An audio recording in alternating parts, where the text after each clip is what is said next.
Assalamualaikum ya akhi ya ukhti. Assalamualaikum mahasiswa mahasiswi. Salam wahai semua. Semoga kita mendapat berkah. Yang jawab salam dapat karomah. Yang tidak jawab dapat hidayah. Bismillahirrahmanirrahim. Assalamualaikum warahmatullahi wabarakatuh. Alhamdulillahirabbil alamin. Wassalatu wassalamu ala asyrafil anbiya'i wal mursalin Sayyidina Muhammadin wa ala alihi wa sahbihi ajma'in. Allahumma salli ala nabiyil hashimiyyi Muhammadin wa ala alihi wa sallim taslima. Amma ba'du, pertama-tama yang paling utama, bahkan lebih nikmat dari malam pertama, marilah kita panjatkan puji serta syukur kehadirat Allah yang Maha Ghafur, yang telah memberikan kita umur, yang telah memberikan kita tanah yang subur, dan yang telah memberikan kita hidup yang makmur. Oleh karena itu, marilah kita belajar bersyukur, bertasyakur, bertafakur, dan juga bertazakur. Mudah-mudahan dengan seperti itu kita semuanya bisa selamat ketika masuk liang kubur. Salawat bertangkaikan salam marilah kita limpah curahkan kepada hamba Allah yang paling mulia derajatnya, yang paling terpuji akhlaknya, yang paling sayang pada sesamanya, paling ikhlas hatinya, paling lembut tutur katanya, paling bijak pendapatnya, paling ganteng orangnya, dan yang paling gagah dirinya. Siapakah dia? Seorang pelopor Islam yang memperjuangkan Islam dengan penuh perjuangan, Rasulullah Habibana wa Nabiyana wa Maulana Muhammad sallallahu alaihi wasallam.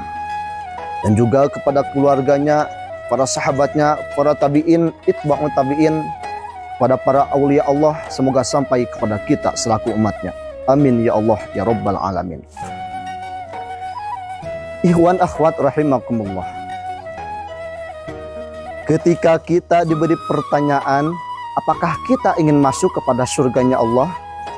Tentu semua orang menjawab, ya, betul. Walaupun kita sering diajari oleh guru kita, Pangasa Abah Anom, ketika kita beribadah itu jangan diniatkan ingin masuk kepada surga, atau jangan diniatkan ingin dijauhkan dari api neraka. Tetapi ketika kita beribadah itu semata-mata mencari keridhaan Allah Subhanahu wa ta'ala. Sebagaimana yang sering kita baca sebelum zikir, Ilahi anta maksudi wa ridhaka matlubi a'tini mahabbataka wa ma'rifatak.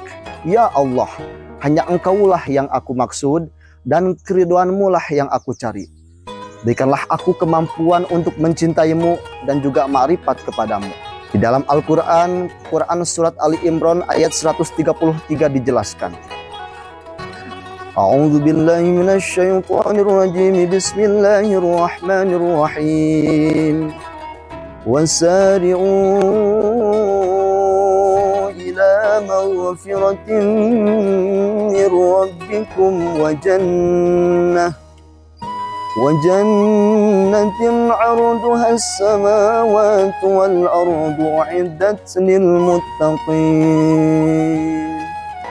Yang artinya, dan bersegeralah kamu mencari ampunan dari Tuhanmu dan mendapatkan surga yang luasnya seluas langit dan bumi, yang disiapkan bagi orang-orang yang bertakwa. Ikhwan akhwat rahimakumullah. Ada dua hal yang ditawarkan oleh Allah Subhanahu wa ta'ala dalam ayat tersebut bagi orang yang bertakwa. Pertama, ampunan dari Allah Subhanahu wa ta'ala. Ampunan atas segala hilaf atau salah yang kita lakukan. Tentu kita menyadari hampir setiap hari, bahkan setiap waktu kita selalu berbuat salah, baik yang disengaja atau yang tidak disengaja. Atas dosa tersebut Allah akan mengampuninya. Syaratnya yaitu harus menjadi orang-orang yang bertakwa. Kedua, balasan bagi orang yang bertakwa adalah surga Allah. Surga Allah yang luasnya seluas langit dan bumi, yang disiapkan bagi orang yang bertakwa kepada Allah Subhanahu wa ta'ala. Ikhwan akhwat rahimakumullah. Maka Pertanyaan selanjutnya adalah, siapa sebenarnya orang yang takwa yang dimaksud? Dan siapakah orang yang bertakwa yang akan mendapatkan ampunan serta surganya Allah Subhanahu wa taala? Maka Allah menjawab dalam ayat selanjutnya, alladzina yunfiquna fis sarra'i wal kadhimina al-ghayz والكاظمين الغيظ والعافين عن الناس والله يحب المحسنين, yaitu orang-orang yang menafkahkan hartanya baik di waktu lapang maupun sempit, dan orang yang menahan amarahnya dan memaafkan kesalahan orang lain. Kriteria orang yang bertakwa yang akan mendapatkan ampunan serta surganya Allah Subhanahu wa taala. Siapakah mereka? Pertama, orang yang menafkahkan hartanya atau orang yang mensedekahkan hartanya, baik dia dalam keadaan banyak harta ataupun dalam keadaan kekurangan, baik di waktu lapang maupun sempit, maka dia akan mendapatkan ampunan serta surganya Allah Subhanahu wa taala. Ikhwan akhwat rahimakumullah. Kedua, orang yang bertakwa yang akan mendapatkan ampunan serta surganya Allah Subhanahu wa taala adalah orang yang menahan amarahnya. Menahan amarah ini seperti hal yang sangat sepele atau seperti hal yang sangat mudah untuk dilakukan. Tetapi menahan amarah ini sangat sulit untuk dilakukan atau sangat sulit untuk diaplikasikan. Semakin jelas kenapa sulit untuk dilakukan, karena pahalanya itu sangat luar biasa, hadirin. Pahalanya itu yaitu ampunan serta surganya Allah Subhanahu wa taala. Ikhwan akhwat rahimakumullah.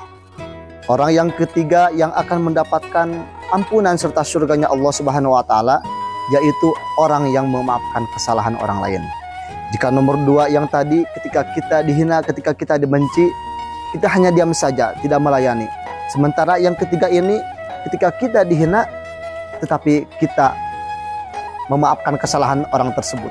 Subhanallah, sungguh hal seperti itu sangat sulit, tentu sangat sulit, karena balasannya itu sangat luar biasa, yaitu ampunan serta surganya Allah Subhanahu wa taala. Menarik ketika kita membaca akhir ayat tersebut, wallahu yuhibbul muhsinin, dan Allah menyukai orang-orang yang berbuat kebajikan.